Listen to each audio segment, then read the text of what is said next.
The sun is barely peeking out on this chilly, windy Sunday morning, but nearly 1,100 long-distance runners are buzzing with energy, many still affected by the recent bombings at the Boston Marathon. Oh God, get out of the stands. It doesn't appear as nerves from fear, but rather anticipation for today's half-marathon run. You look around and you see them wearing the Boston colors, and it's just, it's so nice to see the support and the people coming out to celebrate runners and what happened. I mean, I ran Boston last year and I get chills just thinking about this.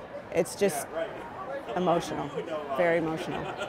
Within the nervous participants, Cassie Sellers is among family. For them, running has become a way of life. I started running because back in 2006 I had my first child. Once I had a child, I knew I wasn't going to be getting out as much, so I put him in the stroller and we would run every day. And from there, it became almost like an addiction. I run 6 days a week, and it's become a lifestyle for us. It's healthy. It's free. You don't need much equipment. Just have sneakers and some nice clothes to run in, and you can go out and run anywhere. We can be together as a family and all do it at the same time. Today's 13.2-mile run in her hometown of Plattsburgh, New York, is part of her preparation for her next full marathon. She and her husband, actually. Like many serious marathon runners, they travel around the region and participate in various runs. My wife is far faster than me. She will probably run today about 10 or 15 minutes ahead of me, but that's okay, I'm used to it.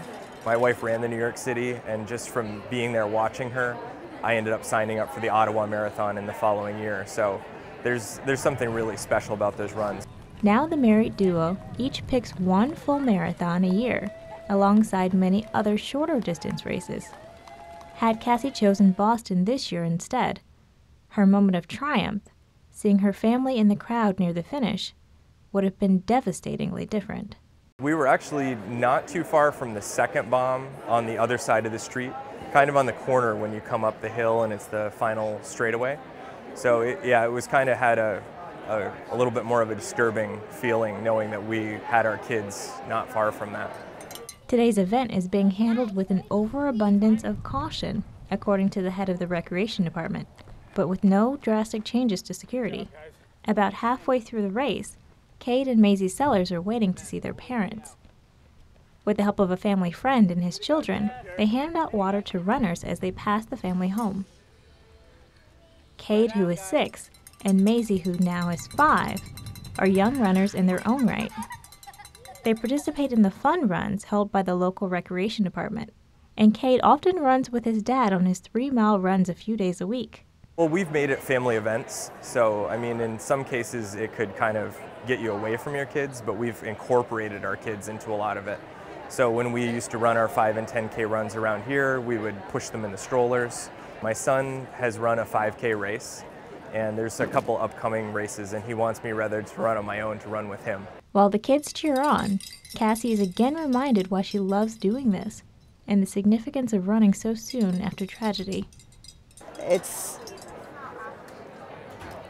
very emotional. I don't know how to explain, but it's happiness. You feel good about yourself. You feel good that other people are watching you. It's, hard, so you're, push yourself as hard as you can. It's a challenge, especially with this whole Boston thing that just happened. I think that even brings more of an emotional component to it. They're undecided about doing the Boston Marathon again, but not because they're afraid to return. How was it? It was pretty good. It was actually my best half. In fact, after the race, Cassie shows off the 2 sides of her pride today. Mine says, "Go Team Sellers," and on the back it says, "Boston, go run for Boston." And a new inspiration, alongside what has already been keeping her going the distance. For Mountain Link Journal, I'm Tamika Weatherspoon.